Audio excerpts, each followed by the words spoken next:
just said, this is my first time, so I'm a little bit nervous. Amen. A little bit nervous, but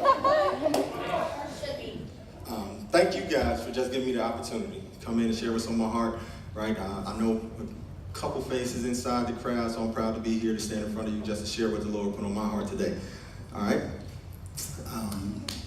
Just a little bit about me when I was you guys' age. I was very much a daredevil, so any playground, 10 out of 10 times when I showed up, I was gonna find something high and jump off. That's just what I did.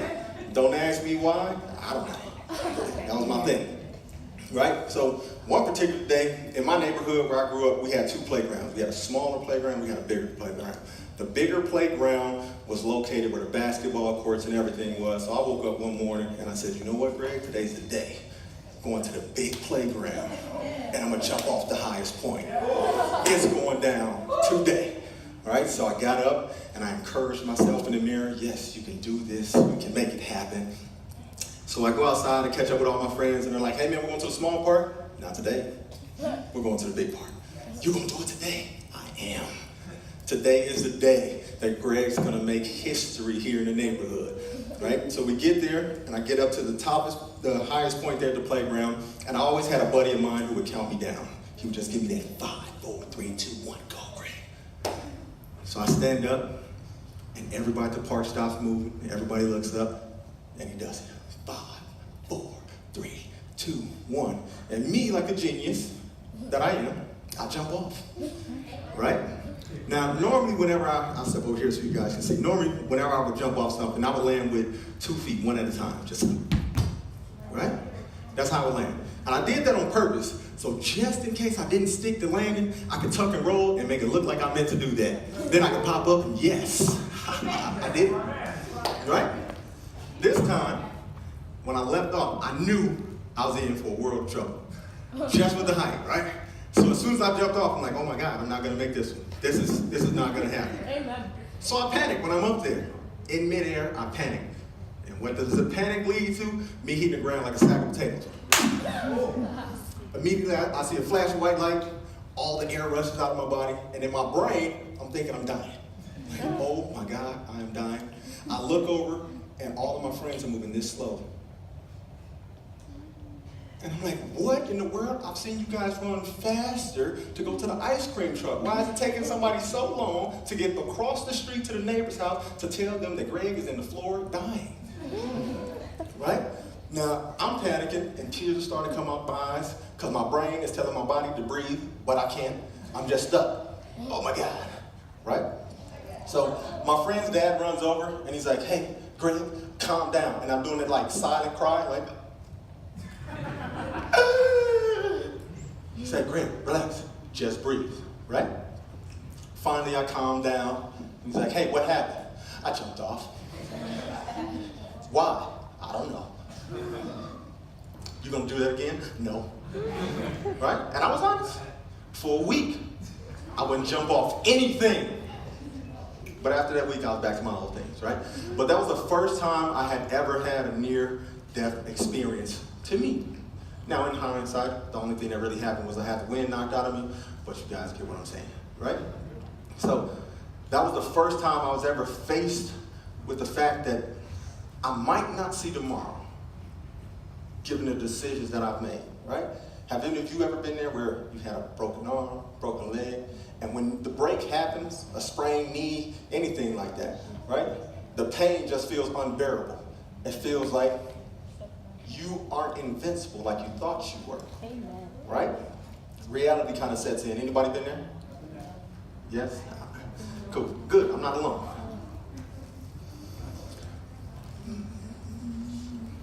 So,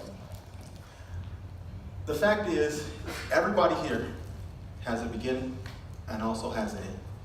Right? So there is a point where each and every one of us, our time will come when we will take our last breath here on earth. Right? Nobody's ever promised another day. Even biblically, there's nowhere where you can find where God promises you to see the next day.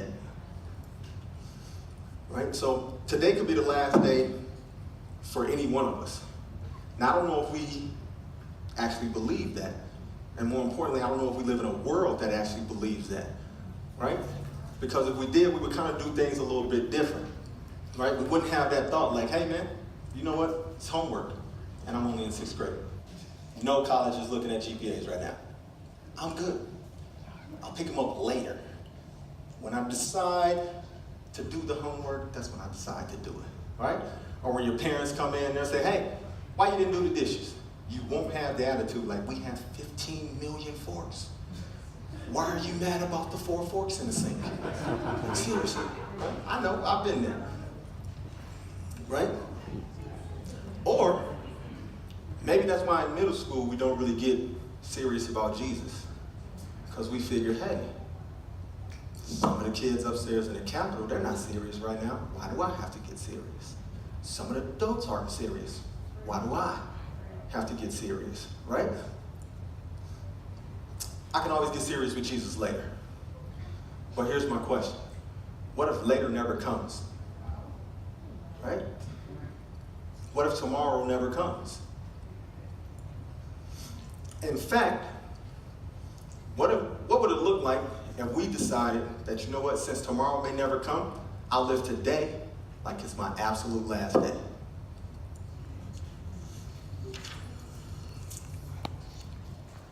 So, what does God have to say about that? Right?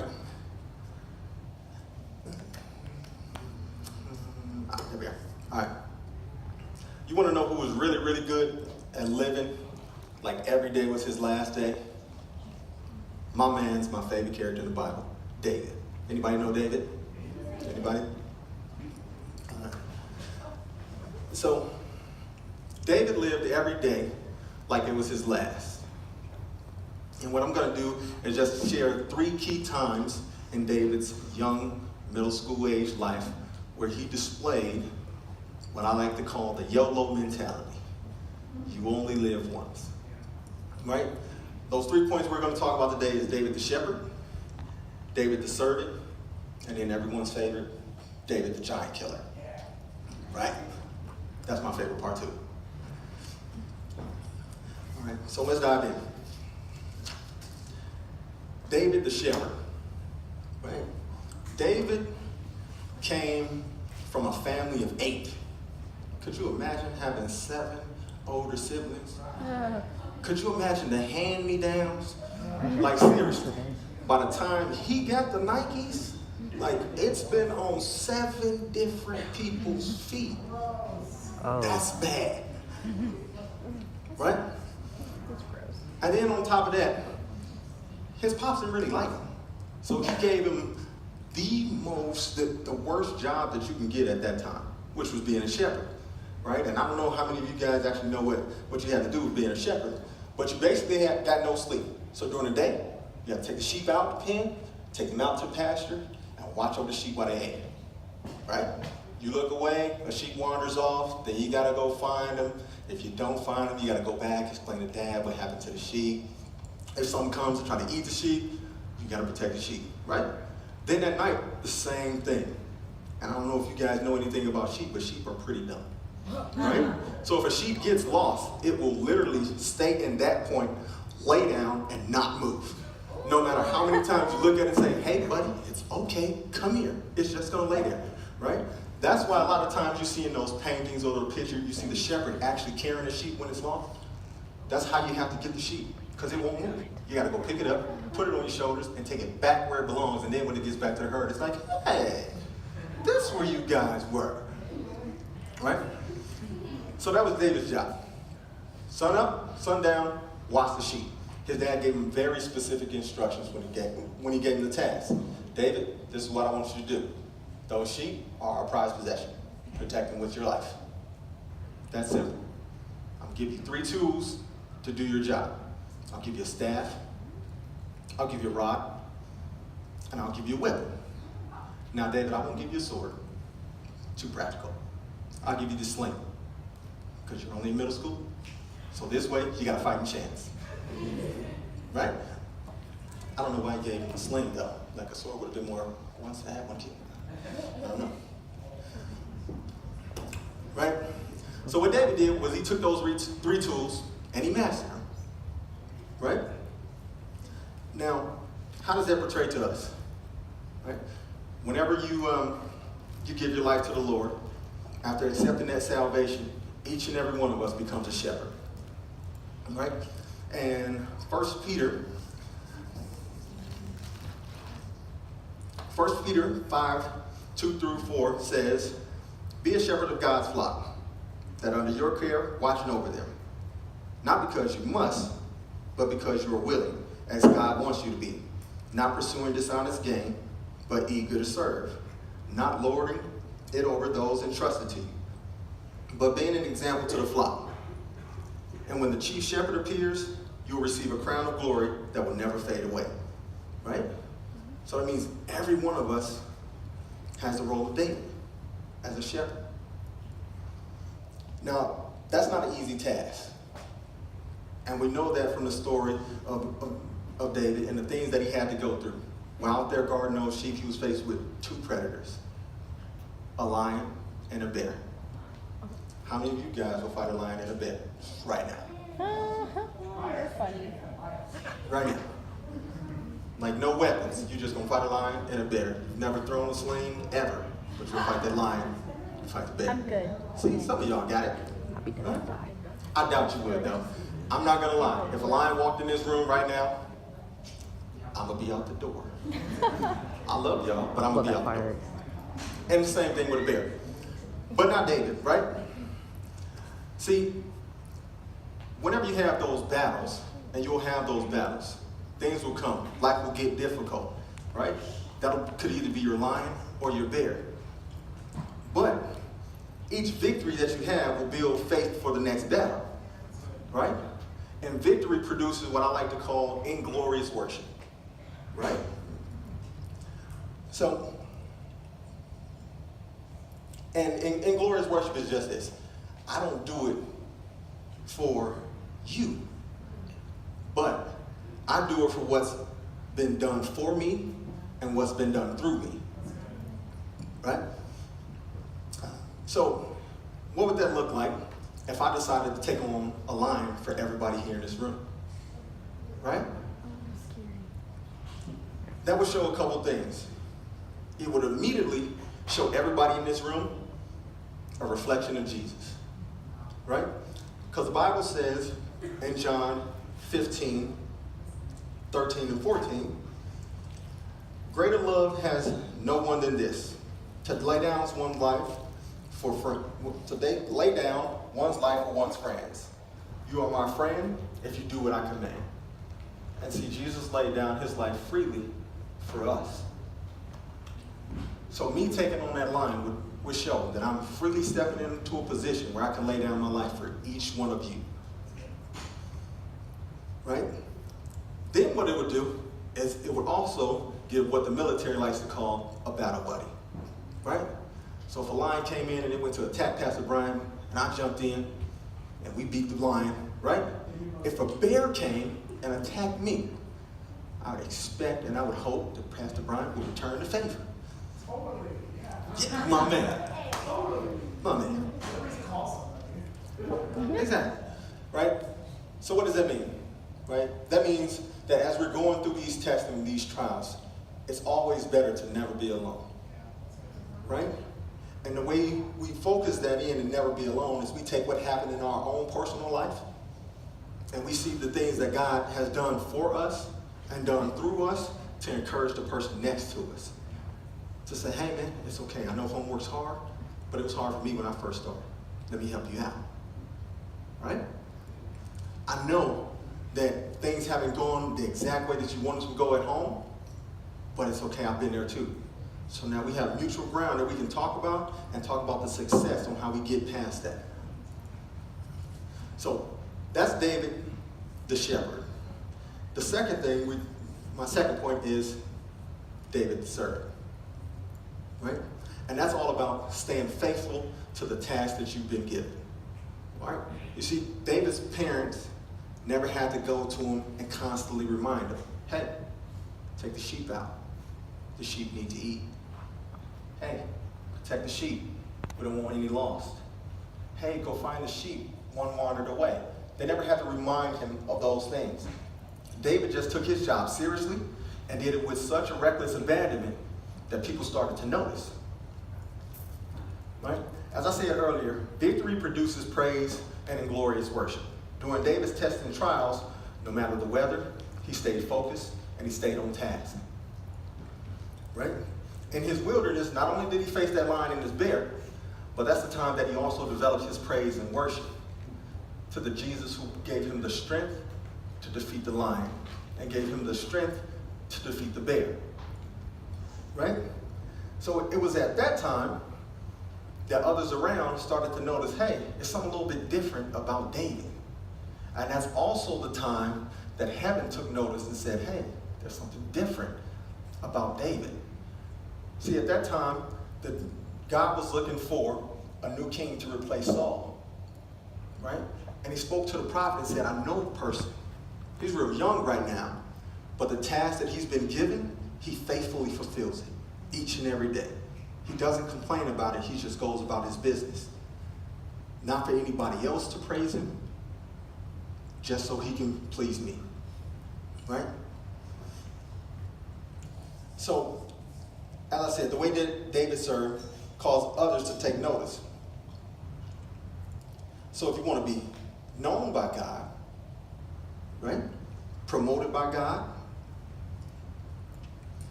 then what you have to do is serve today like it's your last. Right? You have to love others like it's your last.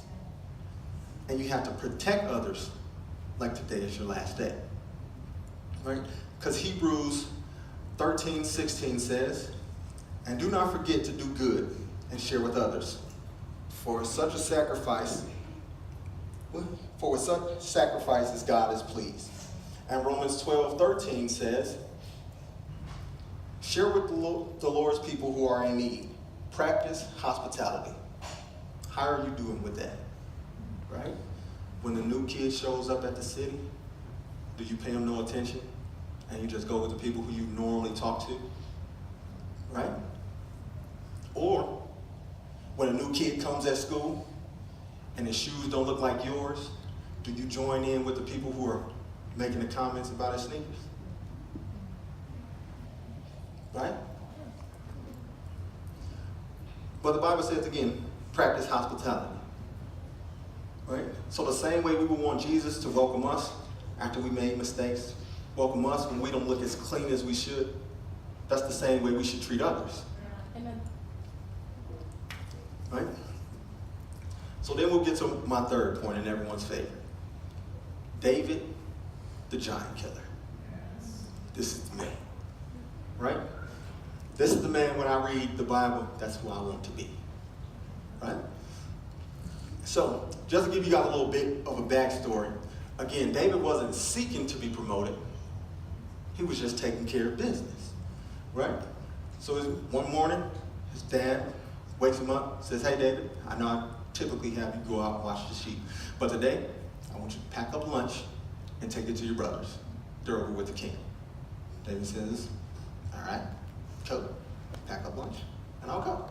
So David arrives at the battlefield, right? Just walking in with the lunch bell. Hey, you see my brothers? They here? No? What about y'all? Y'all see my brothers? No? Up there? Okay, cool. He gets towards the front of the lines, and he sees this 9-foot guy in the distance. And the guy's just yelling, who wants some? Anybody? You want some? You want some?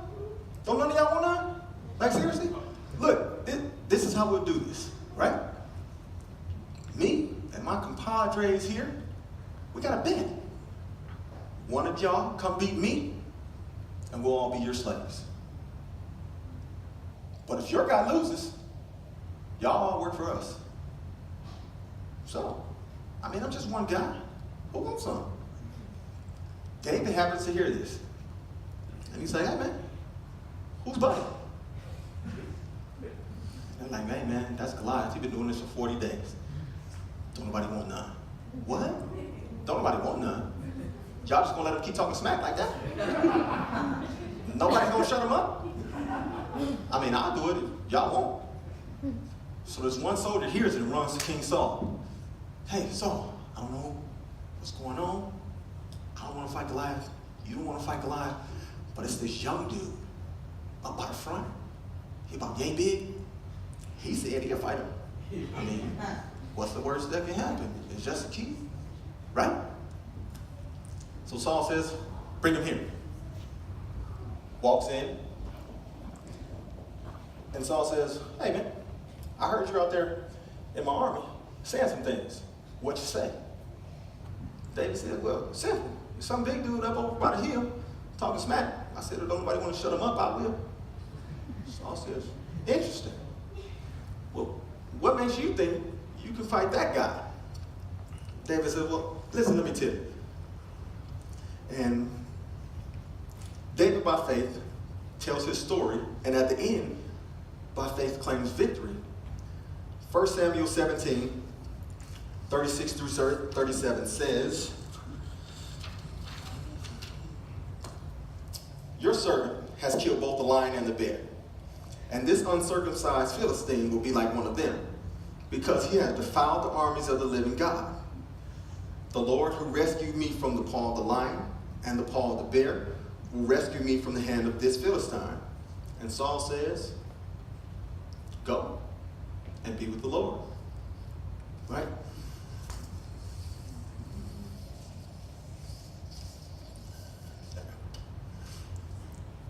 So, after hearing this story, Saul looks at him and says, man, this young dude is crazy. And he's really about that life. But he's crazy, so let me help him out. Here, take my own personal armor. Because you can't go out there with that stick. Take this, son. All right? And they immediately strap all this armor over top of David. And David starts trying to walk. Again, to be faithful to his task. But as he walks, he realizes he can't really move. So he's kind of weighted down. He's like, hey, Saul, I appreciate the help. But this just ain't going to work for me. See, as he took those first couple steps, David realized a couple things. He realized that A, he wasn't Saul. And what that means was he wasn't called to look like Saul. He wasn't called to act like Saul. He wasn't called to carry the things that Saul carried. Right? David realized that the way he worshiped was a little bit different. The way he prayed was a little bit different. And he couldn't have those restrictions. He liked to be free. So he slowly started to take those things off. Because David realized this is not who God called me to be. God didn't call me to be the class clown. Right? God didn't call me to be the person who's constantly distracting. God didn't call me to make those dirty jokes with the guys at the lunch table. He called me to be set apart. He taught me a couple things in the wilderness about being free. Right? So he took the armor off. And he decided that, yes, I'll be the person that Christ has told me to be. Right? And he remembers the victories that he gained. He remembered he didn't have the armor when he fought the lion, but he still won. He remembered he didn't have the armor when he fought the bear, but he still won. He remembered that the 3 tools that his father gave him were more than sufficient for what was about to go down. So he politely took the armor off and declined it and said, I'm good with what I came with. He walks outside, grabs 5 smooth stones, puts them in his pocket, and proceeds on the battle. Right? Walks up to the 9-foot guy and says, hey man, I'm here. I accept the challenge. Goliath laughs. Really? You gonna walk out here with a stick? Seriously, bro? You bring a knife to a gunfight? Not gonna end well for you. No biggie. But see, David had this like cocky type of confidence. The only confidence that you can get when you've got a couple victories underneath your belt. Y'all know what I'm talking about. Win a couple games in 2K online. How you feel? You're the man then, right? You're the man then, right? Get the new copy of Madden before your friends do. What you do? Hey man, y'all want to play some of this Madden? You don't want no problems, but you know, I take it easy on you. Right? Talk with a couple friends online. Hey, you got that 2K? Yeah, I do. But you better get the Warriors, bruh, because you're going to need all the help that you can get. Right? That's the kind of cockiness and confidence that David had because of those couple victories that he had in the wilderness. So, David kills Goliath, right? But again, just to remind you, in the beginning we talked about, well, just a couple sentences we talked about that David couldn't walk in Saul's armor. And Saul wasn't Goliath. Saul wasn't 9 feet tall, right? The Bible's very specific about how much Goliath's armor weighed, how much his spear weighed, right? And young David couldn't even take a couple steps with the armor that Saul had on. But in 1 Samuel 17, verse 52, right? After David slays Goliath, actually we'll take it to verse 51 first. It says, after David slew the giant, David ran and stood over him. And this same David, who couldn't take steps in Saul's armor, he took hold of the Philistine sword, drew it from his sheath after he killed him, and he cut his head off. Now what do you guys think gave him the strength to do that? Saul's armor, you can't take a step. But then you'll take this 9-foot giant's own sword, pick it up above your head, and cut his head off. Only God. Right? But let's jump into the next verse and kind of see what happened with David's victory. See, David's victory encouraged the others. And what happens is the next verse is the people see David cut the giant's head off, and all the Israelites look out at the other Philistines who they had at one point been seeing as their own giants, and they gain enough courage to charge into battle. With a shout, they pursued the Philistines themselves and cut them down. What that means is, if we stop fearing what other people might say, what other people might do, and we just made up in our minds that for God I'll live and for God I'll die, right? If we become that bold, what kind of impact could we have? Not just in church, not just in school, but everywhere. So what are some examples that we can see about being that bold? For some, it might be being more responsible today because we never know what's coming tomorrow. For others, it might be saying yes to Jesus. And for others, it might mean sharing the gospel to friends. If we all did this, what are some of the ramifications to that if we all decided to live that bold? Well, for the person who decides to be more responsible today, right? In school, what it would look like is a better education for everybody. Because if everybody's focused in and taking care of their tasks faithfully, then there is no class clown. So that means the teacher moves on that much faster, right? Which frees her up for the person who don't quite get it to get that extra help. Then everybody succeeds. The school test scores go up, which means the state gives more money to that school, which means you guys get better equipment, right? And what about at home? What a person at home who says, all right, I'll be more responsible today. Well, that'll give you the freedoms to enjoy the things that your parents have been holding back from you because you haven't been responsible, right? Could you imagine how much freer it'd be for your parents to come home and the dishes are done and your chores are done and your homework is done? And it's a very simple conversation when you ask, can you play the video game for another hour, right? There's no reason to say no at that time because you've done your task faithfully. Or what about sharing the good news of Jesus Christ? Right? That means this room will be absolutely filled with people who love Jesus. That means that there's no need for Jeremy to give out a speech before because you know where you came from and you know the victories that you've had prior. So when you get here, it's just a display of worship for the things that you've been through and the successes you know that you couldn't have without the help of God. See, that would lead us to all do some bold and amazing type things for God. Not just things that we will read about in the Bible, but things right now. So I'm actually going to get ready to close with another story. 11 years ago, my mom got really, really sick, right? To the point where everyday normal chores she wasn't able to do. She had to have someone there. And I wasn't living at home at the time. So when I got back home, we couldn't really afford to have somebody from outside care, a nurse come in and take care of her. So me and my brother decided we would split duty, right? And one particular day, I had been there for a couple days and needed to get back home to take care of things at my house. So I had a conversation with my brother. Hey man, I need you to take care of mom's stuff today. I gotta go take care of the house. My brother wasn't really feeling it at the time. He had made a couple plans to go hang out with some friends. So as to not be disrespectful to mom, I said, hey man, let's continue this conversation outside because you're not hearing what I'm saying and I'm not really hearing what you're saying. Right?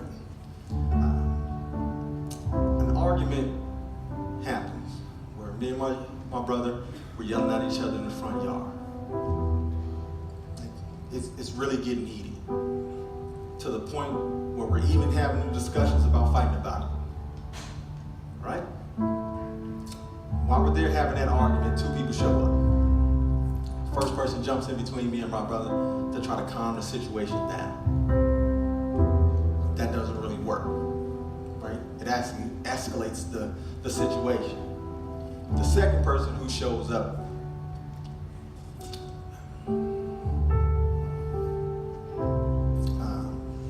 he doesn't really show up to calm the situation down. He actually shoves my brother, he pulls a gun, and he shoots my brother 9 times in the chest. Right? The next thing I know, I'm in handcuffs, I'm in the back of a police car, whisked down to the police station. And for the longest 30 minutes of my life, I'm being questioned as to what happened and why it happened by detectives. All the time not knowing where my mom was, not knowing where my brother was, right? Just trying to do what I can to answer these questions so I can get out and figure out what's going on. So those 30 minutes pass. I answered the questions to the lead detective. And he said, okay, Mr. Lewis, you can go. I'll walk you out to the front. Okay. We get to the front door. And he says, Mr. Lewis, before you step outside, I have to tell you some information. Yes, sir. He said, unfortunately, your younger brother never made it. Before the ambulance could get there, he was gone. From that day, right, when I woke up in the morning, I never knew that would be the last conversation that I would have with my younger brother. And a lot of times I think about it, if I could have done things different, would he still be here? And I'm pretty sure when he woke up that day, he didn't think that in a few hours he would take his last breath here on earth. But one of the things in prayer that God has strengthened me, he's helped me. He said, even if you could go back, but the ending would be the same, what would you do different, Grant? I said, God, I would love my brother like it was the last time I would see him. And the arguments that we had, they wouldn't mean anything. Because I know we only had a short period of time together. And from that moment on, since that day, everything that I do now, I do it as if it's my last, because I don't know what'll happen. And I show up every single day at work, and I come home to my kids, and I show up here at church, and I make sure that I give it everything that I got, because I've been there.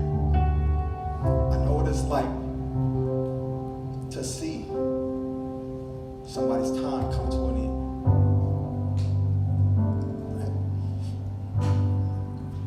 So there's a couple things in closing that I want to do. I want to pray for everybody here. Pray for a couple people. Pray here to have boldness to do the things that God has called them to do. All right? So maybe it's your first time here and you haven't had the chance to talk to Jesus and actually accept him in your life. All right? So with every head bowed real quick and every eyes closed. If that's you and you know that you haven't given it your all and you haven't accepted Christ, I'd just like you to raise your hand. That's good. That's good. Okay, put your hands down. The second people, if you're here and you're like me and sometimes you don't give it your all every single day because of fear or what other people might say to you, if that's you, raise your hand. That's good. So first I'll have everybody just pray with me real quick. Jesus, I believe you're real. I believe you died on the cross for my sins. I believe you raised from the dead. And I believe you have a life for me. Starting today, I invite you into my life.